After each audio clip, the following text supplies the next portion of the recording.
Praise the lord. ప్రియమైన దేవుని బిడ్డలారా, దైవ సేవకులారా,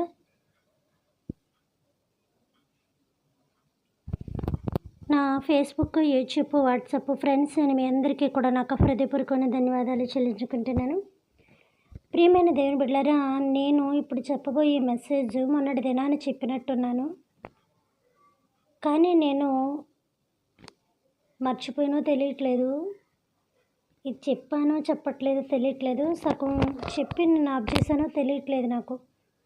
నేను ఆల్రెడీ మీకు ఇచ్చినట్టున్నాను, బహుశా మీరు కూడా విన్నట్టున్నారేమో అనుకుంటున్నాను. ఎందుకంటే అసలు నేను ఇప్పుడు చెప్పిన మెసేజ్లు ఎప్పుడూ కూడా మళ్ళీ తిరిగి వినడం కానీ చేయడం కానీ నేను చేయను. ఎందుకు చూసానో తెలియదు, కానీ మొన్న ఇలా కొంచెం నేను ఏమన్నా మిస్టేక్ చెప్పానని ఒకసారి వచ్చి చూసుకుని, అది యూట్యూబ్ ఒకసారి చూసుకునేటప్పటికి నా ఆడియో మెసేజ్లోని అంతకుముందు ఎప్పుడో చెప్పింది ఉంది, కానీ మొన్నటి దినాన అంటే నేను Sunday prayer and song okay, తర్వాత నెక్స్ట్ డే అంతకుముందు అంటే సండే తర్వాత ఈరోజు మండే, ఈరోజు కాదు ఫ్రైడే, కానీ అంతకుముందు కానీ నేను మెసేజ్ ఇచ్చాను. ప్రియమైన దేవుని బిడ్డలారా, నాకు తెలియట్లేదు, ఈ విషయంలో కొంచెం కన్ఫ్యూజ్ వచ్చేసింది. ఎందుకంటే ఆ మెసేజ్ నాకు కనిపించకపోతే నా లైన్ వెళ్ళదు. నేను లైన్ బట్టి లైన్ వెళ్తూ ఉంటాను. ఎక్కడ పడితే అక్కడ అదొకటి ఇదొకటి తీసుకొని చెప్పలేను కూడా. నేను అలా నాకు రాదు. ఎందుకంటే ఒక సబ్జెక్ట్ నేను కరెక్ట్గా ప్రిపేర్ చేసుకొని అది నేను మీకు ఎలా ప్రజెంట్ చేయాలో దాని విషయం నేను ఆలోచించుకుంటూ ఉంటాను.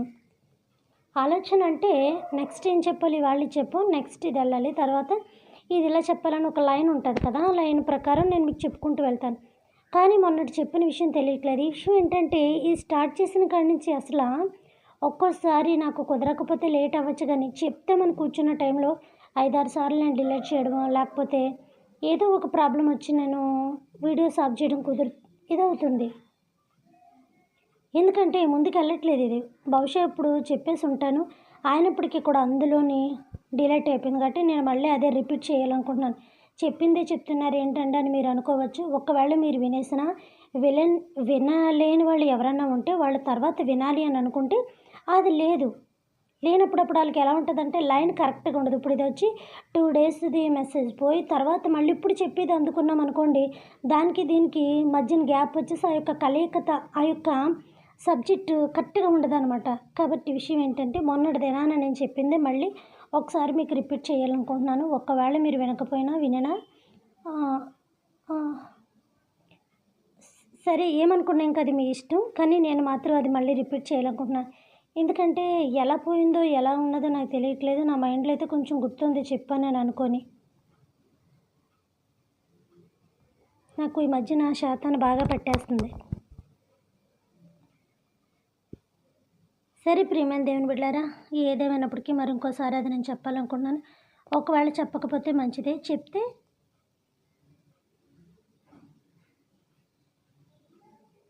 ఏమో చెప్పకపోయినా మీరు వినేయండి, నేను చెప్పేస్తాను. సరే ప్రియమైన దేవుని బిడ్డలారా, ఆ రోజు దినాన్ని మనం ఏం మాట్లాడుకున్నాం, ఈ యొక్క లాజరు విషయం, యేసుప్రభు వారి విషయం, ఈ విషయం జరుగుతుంది. మరి ముఖ్యంగా ప్రాముఖ్యమైన విషయం మనకు జరుగుతున్న భయంకరమైన సబ్జెక్టు మన మధ్యన వాదన కాదు, మనం చెప్పుకున్న దాని యొక్క అంశము, బలమైన అంశం ఏంటంటే బేతనియా. ఈ బేతనియాను మీరు వదలరు, మేము వినకుండా ఉండలేము అని మీరు అనుకోవచ్చు. నిజమే ప్రియమైన దేవుని బిడ్డలారా, అసలు ఆ బేతనియా కోసం అంతా ఎలా ఎందుకు చెప్తున్నా అన్నది కూడా తెలియజేయచ్చు. మొట్టమొదటిగా ఇంకో విషయం మనకు తెలియాలి. ఇక్కడ ఇదంతా కూడా లాజరు యేసుప్రభు గారి యొక్క విషయం జరుగుతుందని, ఆయన అక్కడ 2 డేస్ కూడా ఉండిపోయారని, ఇటు నుంచి వచ్చాక 4 దినాల తర్వాత ఆయన వచ్చి లాజరు గారిని లేపడం జరిగింది. ఇవన్నీ కూడా మనం మాట్లాడుకున్నాం, బాగుంది. ఇంకో విషయం ఇక్కడ మనం గుర్తుపెట్టుకోవాలి, లాజరు అనే పేరుకి ఎబెనెజరు అనే పేరు అర్థం. ఎబెనెజరు అంటే లాజరు అని అర్థం అనమాట.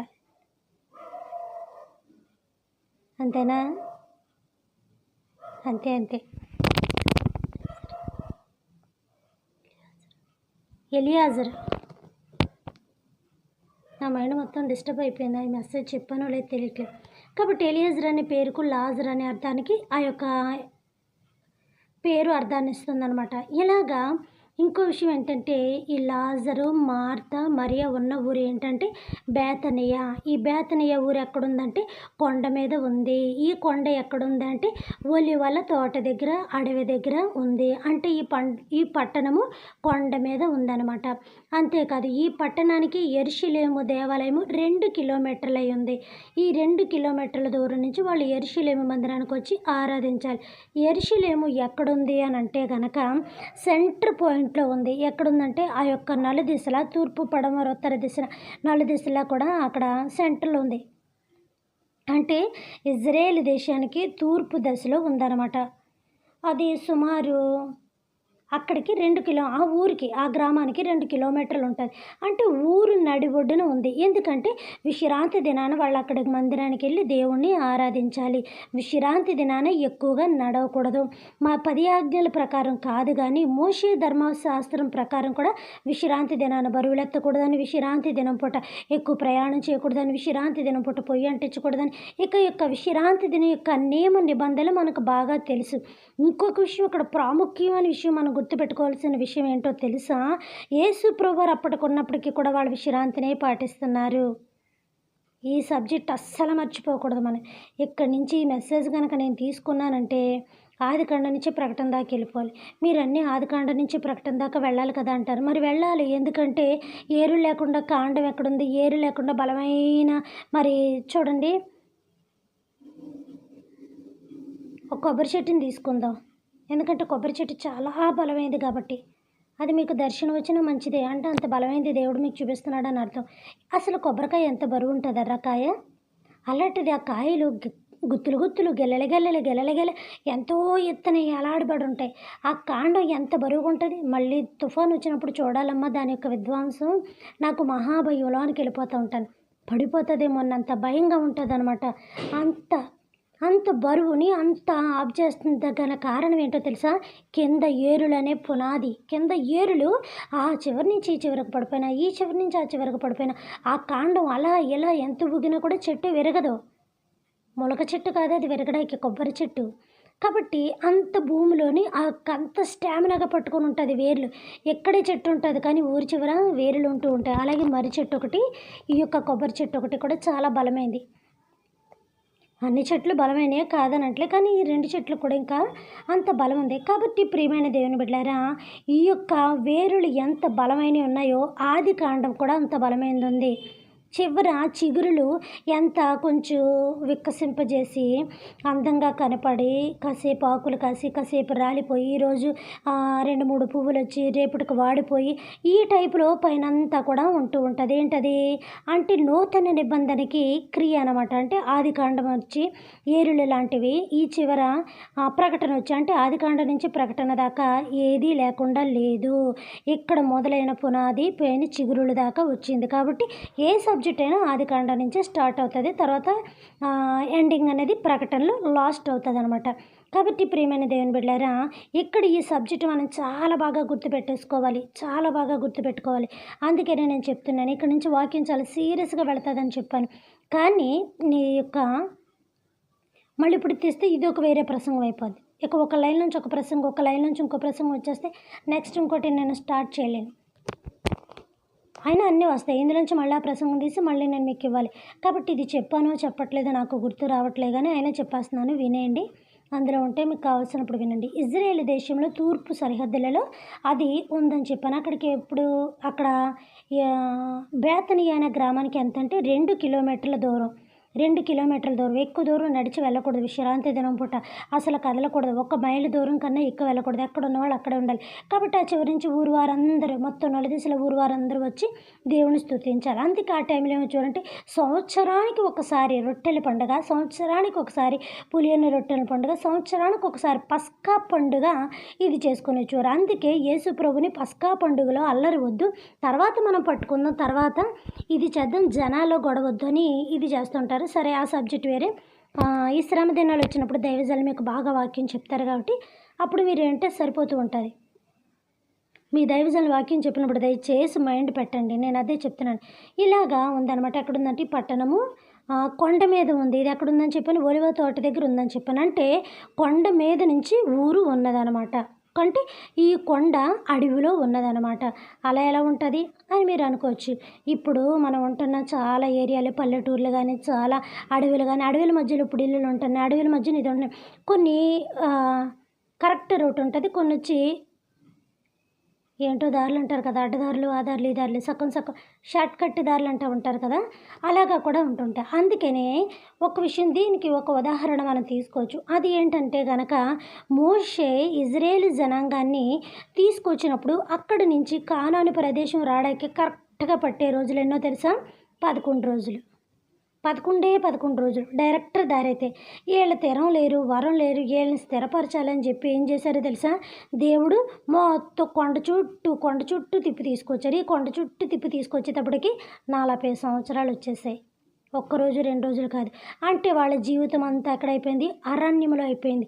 ఇప్పుడు ఏమొచ్చాయి? చిగురులు పుట్టుకొచ్చాయి. అంటే వాళ్ళ సంతానం, వాళ్ళ పిల్లలు వాళ్ళకు అక్కడి నుంచి బయలుదేరిన జాతి అంతా అరణ్యంలో అంతరించుకుపోయింది. ఆ తర్వాత వాళ్ళకు పుట్టినోళ్ళు ఉన్నారు కదా, వాళ్ళు మాత్రమే కానాను దేశంలో అడుగు పెట్టారు. అంటే వీళ్ళతో ఉన్న పాత 2 మనుషులు ఎవరంటే పెంపునే కుమారుడైన కాలేబు, నూను కుమారుడైన యెహోషువ. అప్పటి నుంచి వాళ్ళు నడిపించాలి కాబట్టి, వీళ్ళ నాయకత్వంలో వీళ్ళు ఉండాలి కాబట్టి ఇద్దరు మనుషులు ఉన్నారనమాట.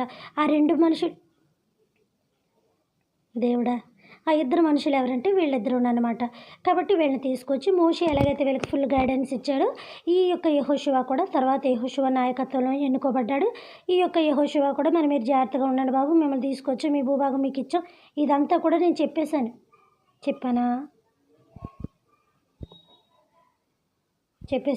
ఆ యొక్క మెసేజ్ కూడా నేను చెప్పడం అనేది జరిగింది. కాబట్టి చెప్పడం అనేది జరిగింది. ఇక్కడ దాకా ఎలా ఉంది. అలాగా కొండ చుట్టూ కూడా మనం తిరిగి వస్తూ ఉంటాం కదా, కొండ చుట్టూ ఊర్లు, కొండ చుట్టూ పట్టణాలు ఉంటాయి కదా. ఈ యొక్క ఒలివల అడవిలో ఉంది ఈ ఊరు. మీకు అర్థమవుతుందా? నాకైతే అర్థం కావట్లేదర్రా. ఒకసారి ఉండండి, అలాగే కదలొద్దు.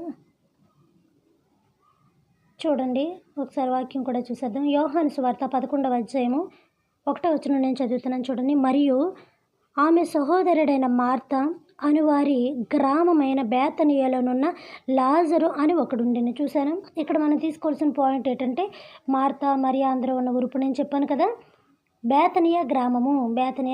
వీళ్ళు ఎక్కడున్నారు? గ్రామంలో ఉన్నారంటే ఊరిలో ఉన్నారు. ఈ ఊరు పేరేంటి? బేతనియా. మరి యేసుప్రభువారు కూడా అక్కడ కూర్చున్నారు కదండి. యేసుప్రభువారు కూడా అక్కడే ఉన్నారు కదా. యేసుప్రభువారు కూడా బేతనియాలోనే ఉన్నారు కదా. మరి అలా బేతనియాకి వర్తమానం పట్టుకెళ్ళి చెప్పారు కదా, లాజరు రోగి ఉన్నారని. నేను ఇవన్నీ చెప్పాను. యేసుప్రభు అక్కడ ఉన్నారని చెప్పాను. అప్పుడు మీరు అనొచ్చు, మీకు మత్తి బాగా స్థిమితం పోయి ఏం చేస్తున్నారో తెలియట్లేదు అనుకో. మీరే కదా బేతనియాలో ఉన్నారు, బేతనియాలో కూర్చున్నారు, బేతనియాలో తిరిగారు, బేతనియా అన్నారు కదా అని మీరు అనొచ్చు. నిజమే. ఇప్పుడు ఒకటి బయటకు వస్తుంది చూడండి. అదేంటంటే ప్రియమైన దేవుని బిడ్డలారా, యేసు ప్రభు కూర్చున్న ప్లేసు బేతనియా. నా తల్లి, ఏం చెప్తున్నావు నువ్వు? అదో బేతనియా అన్నట్టుగా చెప్తున్నావు. ఆయన బేతనియాలోనే ఉన్నారు, ఏళ్ళో బేతనియాలో. నిజమే, మీరు విన్నది నిజమే. బేతనియా ఊరులు 2. యేసు ప్రభు కూర్చున్న బేతనియా ఎక్కడి నుంచి? ఈ యొక్క మార్త మరియా ఉన్న బేతనియా ఊరు నుంచి ఆయన ఉన్న ఊరు 18 కిలోమీటర్లు. ఏళ్ళ ఉన్న ఊరు యెరూషలేము దేవాలయానికి 2 కిలోమీటర్లు. యేసు ప్రభువారు కూర్చున్న బేతనియా నుంచి యెరూషలేము దేవాలయానికి 18 కిలోమీటర్లు. అంటే యేసు ప్రభువారు ఎక్కడ కూర్చున్నారు తెలుసా? బేతనియాలో కూర్చున్నారు. ఏ బేతనియాలో కూర్చున్నారు తెలుసా? ఆయన ఈ బేతనియాలో కూర్చోలేదు. ఈ బేతనియాలో కూర్చుంటే వాళ్ళు అక్కడే ఉన్నారు కాబట్టి ఆయన ఇంట్లో కూర్చున్నట్టే లెక్క. విషయం ఏంటంటే ఇక్కడ బేతనియాలు 2, బేతనియా ఊరులు 2. క్లియర్గా మనకు వాక్యంలో ఉంది కదా. ఇప్పుడు మీరు చదివిన వాక్యంలో లేదు కదా అనొచ్చు. నేను ఇస్తాను, కంగారు పడద్దు. కాబట్టి ప్రియమైన దేవుని బిడ్డలారా, ఇప్పుడు చెప్పాను కదా, యేసు ప్రభు గారు ఉన్న బేతనియా వేరు, ఈ గ్రామం అనే బేతనియా వేరు. ఆయన అక్కడ ప్రశాంతంగా సమాధానంగా కూర్చున్నారు. ఎందుకంటే ఆయనకు ఆ ప్లేస్ చాలా చాలా చాలా ఇష్టం.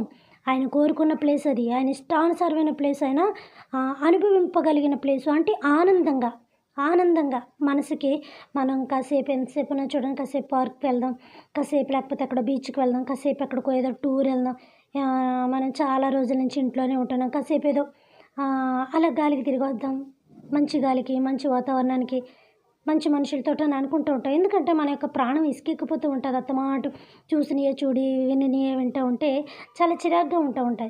ఒక్కోసారి మైండ్ చేంజ్ అవ్వాలంటే మనం కొన్ని అలాంటి ప్రదేశాలు, ప్రాంతాలు తిరిగి వచ్చినప్పటికీ, లేకపోతే కొంచెం ఒంటరిగా ఎక్కడన్నా మనం కూర్చుంటే మనకి చాలా ప్రశాంతత వస్తూ ఉంటుంది. మళ్ళీ మన మైండ్ సెట్ కరెక్ట్గా పనిచేయడానికి చాయిస్ ఉంటూ ఉంటుంది. అంతే తప్ప చిరాకులు ఉండి, విసుగులు ఉండి, బాధలు ఉండి, దుఃఖాలు ఉండి మరింత బాధలు కలుగుతూ ఉంటాయి. మనం చేంజ్ అనేది మనం తీసుకుంటూ ఉండాలి. ఎవరు మనకెవరు కానీ మన యొక్క పరిస్థితులు బట్టి మనం చేంజ్ తీసుకోవాలి. అంటే ఊర్లు దాటి, స్టేట్లు దాటి వెళ్ళిపోమని కాదు. అక్కడక్కడ ఉన్న వాటిలోనే కొంచెం మన మైండ్ రిలీఫ్ అయ్యేలాగా మన సరౌండింగ్ ఎక్కడైతే మనకు కరెక్ట్గా ఉంటుందో అక్కడ మనం కాసేపు మన మైండ్ బాగుండేదాకా ఉంటే చాలు. అలాగా ఇక్కడ యేసు ప్రభు ఉన్న ఊరేటో తెలుసా? బేతనియా. లాజరాలు ఉన్న ఊరేటో తెలుసా? బేతనియా. ఈ యొక్క యెరూషలేముకి మార్తా మరియా ఉన్న ఊరు 2 కిలోమీటర్లు. యేసుప్రభు గారు కూర్చున్న ఊరు 18 కిలోమీటర్లు. ఈ డిఫరెన్స్ బట్టి ఇప్పుడు మీరు తెలుసుకోండి ఎంతంత దూరం ఉందో. అలానే యేసుప్రభు ఉన్న బేతనియా నుంచి ఈ యొక్క మార్తా మరియా ఉన్న బేతనియాకి 18 కిలోమీటర్లు. అందుకనే కదా అలా కాకపోతే ఈ మార్తా మరియా నువ్వు ప్రేమించుచున్న ఎవరతను లాజరు రోగి అయి ఉన్నాడని చెప్పమని కౌరెందుకు పంపిస్తారు? అక్కడక్కడ ఉంటే కౌరెందుకు పంపిస్తారు? వెంటనే వచ్చేస్తారు కదా. 4 రోజులు ఎందుకు పడుతుంది? 2 రోజులు ఆయన ఎందుకు నిలిచిపోవాల్సి వస్తుంది? ఆ నడిచి వచ్చేటప్పటికి అంత దూరం పట్టింది. అంటే ఈయన ఎంత దూరంలో ఉన్నారో తెలుసా? 18 కిలోమీటర్ల దూరంలో ఉన్నారు. ఆయన కూర్చున్న ఊరు పేరు బేతనియా. వీళ్ళ నివసిస్తున్న లాజరు చనిపోయిన ఊరు బేతనియా. అంటే ఇక్కడ మనకి ఏంటో తెలుసా? 2 బేతనియాలు ఉన్నాయి. నేను బైబిల్లో మొట్టమొదటి కాడి నుంచి నేను మీకు ప్రసంగాలు చెప్పినప్పుడు చెప్తున్నాను. రాజుల పేర్లు కూడా 5-6 ఉన్నాయి, ఊర్ల పేర్లు 5-6 ఉన్నాయి, మనుషుల పేర్లు 5-6 ఉన్నాయి అని చెప్పాను. పాత నిబంధనలు అందరి పేర్లు యాకోబు, యోహాను వీళ్ళందరూ ఉన్నారు. అలాగే కొత్త నిబంధనలో లేరా? అందుకే వాళ్ళ పెద్ద ప్రవక్తలు, వీళ్ళు చిన్న ప్రవక్తలు అని అంటుంటారు. పాత నిబంధనల ప్రవక్తలకి ఏ పేర్లు అయితే ఉన్నాయి, కొత్త నిబంధనల ప్రవక్తలు కూడా అయ్యే పేర్లు. అందుకే నేను ఫస్ట్ చెప్పినప్పుడు ఈ పేర్ల కోసం చెప్పేశాను. ఎప్పుడు ఏ ప్రసంగంలో చెప్పాను నేను మీకు? ఏ ప్రసంగంలో చెప్పానరా? యెషయాకి దర్శనం వచ్చినప్పుడు ఆ యొక్క యెరూషలేము దేవాలయం పక్క నుంచి వెళ్తున్నప్పుడు మందిరం కూల్చేయడానికి దేవుడు ఎవరికి దర్శనం చూపించాడని చెప్పాను? యెషయా. ఎంతమంది యెషయాలని చెప్పాను? 3 యెషయాలు. రాజు అయిన యెషయా వేరు చెప్పాను. దావీదు తండ్రి యెషయా కాదని చెప్పాను. దావీదు తండ్రి యెషయా అంటారని చెప్పాను. దావీదు తండ్రి యెషయా కాదు. దర్శనమిచ్చి యెషయా వేరు. అతను ప్రవక్త అయిన యెషయా, రాజు అయిన యెషయా. ఇంకొక యెషయా ఎవరు చెప్పాను కదరా మీకు ఆ రోజు? ఆ యెషయాలు 3 చెప్పాను కదా. ఒకళ్ళు ప్రవక్త అయిన యెషయా, ఒకళ్ళు రాజు అయిన యెషయా. అసలు దావీదు తండ్రి యెషయా అంటారు. దావీదు తండ్రి యెషయా కానే కాదు. అతని పేరు యెషయా అంతే. దావీదు తండ్రి ఇంట్లో సౌలు ఇంట్లో పనిచేసే అతని పేరు యెషయా. ఆ యెషయా కొడుకే దావీదు. అంతే తప్ప ఆ యెషయా రాజు, ఆ యెషయా కొడుకు 8వ కొడుకు దావీదు, అతని కొడుకు దావీదు కొడుకు రాజు, ఇతను రాజు అంటారు. కాదు, సౌలు రాజు.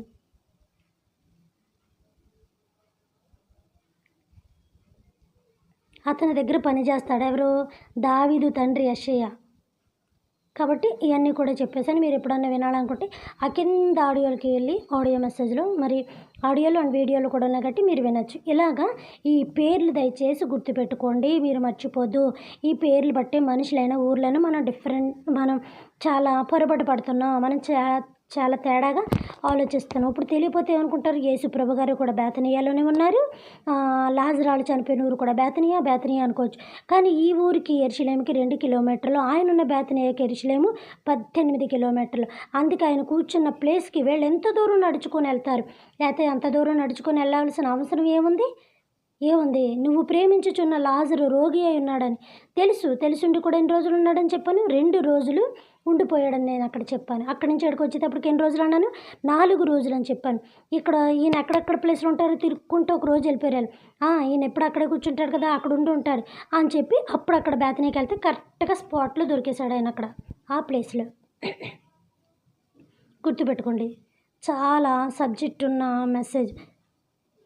ఇది అదే సబ్జెక్ట్ ఉన్నదని కాదు, దేవుని విషయం అన్ని సబ్జెక్టు ఉన్నాయే, అన్నీ ఇదేనండి. నేను చెప్పలేనంత మాత్రాన ఇంకొకరి నుంచి బయటపడక మానవు.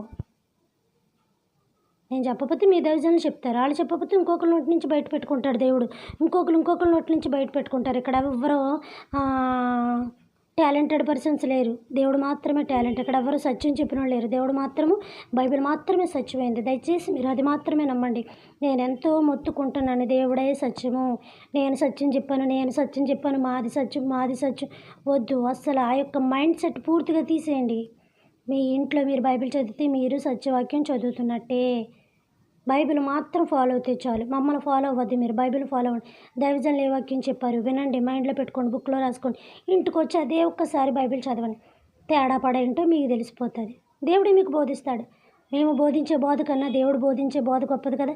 ఎవరునూ మీకు గురువై ఉండకూడదని దేవుడు చెప్పాడు. మమ్మల్ని మీరు మరి గురువుల కింద, మహారాజుల కింద ఆ టైప్లో చూడద్దు. ఎలా చూడాలో అలాగే చూడండి అంతే. కాబట్టి ప్రియమైన దేవుని, ఈ మాటలు కొంతమందికి బాధగా అనిపించినా కొన్నిసార్లు మరి చెప్పక తప్పదు. ఎందుకంటే మీరు బైబిల్ చదవట్లేదు. చదివిన వాళ్ళకి ఈ మాటలు వర్తించవు, చదవలేని వాళ్ళకే. ఇలాగా యేసు ప్రభు కూర్చున్న ఊరు ఎక్కడని చెప్పాను, బేతనియా. ఆయన ఉన్న ఊరు వేరు అంటే అదొక బేతనియా, 18 కిలోమీటర్లు. ఏ బేతనియా? మార్తా మరియా ఉన్న బేతనియాకి 18 కిలోమీటర్లు. అలాగే ఇక్కడి నుంచి ఈళ్ళ ఉన్న ఊరు యేసు ప్రభు ఉన్న బేతనియాకి, ఈ బేతనియాకి 18 కిలోమీటర్లు. అక్కడి నుంచి ఒకటే దూరం, ఇక్కడి నుంచి అదే దూరం. వీళ్ళు ఉంటున్న దూరం యెరూషలేముకి 2 కిలోమీటర్లు, ఆయన ఉంటున్న దూరం యెరూషలేముకి 18 కిలోమీటర్ల. విషయం ఏంటంటే యేసు ప్రభువారు కూర్చున్న ఊరు ఈ బేతనియాలో కూర్చోలేదు, వేరే బేతనియాలో కూర్చున్నారు. ఆయన కూర్చున్న ఊరు కూడా బేతనియా. ఆ బేతనియాకు ఇంకో పేరు ఉంది. అదేంటనేది రేపు దినాన మనం మాట్లాడుకోవచ్చు. కాబట్టి ప్రియమైన దేవుని బిడ్డలారా, ఇక్కడ ఏమైందని చెప్పాను, మార్తా మరియాలు ఉన్న ఊరు బేతనియా అని చెప్పాను. ఆయన అక్కడ ఎందుకు కూర్చున్నారు, ఎందుకు కూర్చోవలసిన అవసరం ఏమొచ్చింది, పదే ఆయన అక్కడికి ఎందుకు వెళ్ళారు అన్న విషయాన్ని నేను చెప్తున్నాను. ఇప్పుడు మీకు అర్థమై ఉంటుంది. ఇప్పుడు దాకా మాట్లాడుతూ ఆయన అక్కడ కూర్చున్నారు అని అంటున్నారు. అసలు అంత ఇంపార్టెంట్ అయిన విషయం ఏంటి, అంత ప్రత్యేకమైన విషయం ఏంటి, అంత ఇదేని ఇక్కడ ఏమని చెప్పాను, గ్రామం అని క్లియర్గా చదివాను. ఏంటది? యోహాను సువార్త 11:1 మరియు ఆమె సహోదరుడైన మార్తా అనువారి గ్రామమైన, చూసావా, అనువారి అంటే వాళ్ళు నివసిస్తున్న ఊరు గ్రామమైన బేతనీయులనున్న లాజరు అనేవారు. ఇక అదంతా మనం చదివేసింది. అక్కడి నుంచి మీరు చదువుకోండి, కంటిన్యూ చేసుకోండి. మొన్న అన్నీ చదివి నేను మీకు వినిపించడము జరిగింది. కాబట్టి వీళ్ళు ఎక్కడ ఉన్నారని చెప్పాను, అడవిలో ఉన్నారు. అడవి ఎక్కడుందని చెప్పాను, కొండ మీద ఉందని చెప్పాను. ఈ కొండ మీద ఏముందని, ఊరుంది. ఆ ఊరు ఏమైంది, పట్టణమై ఉన్నది. అంటే యెరూషలేము దేవాలయానికి 2 కిలోమీటర్లు. యేసు ప్రభు ఉన్న ఊరికి ఈ యొక్క యెరూషలేముకి 18 కిలోమీటర్లు. అందుకని ఆయన నడుచుకొని వచ్చేటప్పటికి, వీళ్ళు నడుచుకొని వెళ్ళేటప్పటికి ఒకరోజు, ఆయన కావాలని ఉండిపోయిన 2 రోజులు, తర్వాత వచ్చి ఆయన లేపిన రోజు 4 రోజులు. 3 రోజులకే లాజరు చచ్చిపోయాడు. 3 రోజులకి బైబిల్లో ఏముంది, మీరు ఏం చదువుతున్నారు, ఏం వింటున్నారు? మేము ఏం చెప్తే అదే తలూపడమే, మీరు చదవద్దు. అలా ఉంది మీ విషయం, నా విషయం. కాబట్టి ప్రియమైన దేవుని బిడ్డలారా, ఒకసారి 3 కూడా చదివేస్తాను, ఉండండి, ఫినిష్ చేద్దాం. చదివి వినిపిస్తాను ఆల్రెడీ.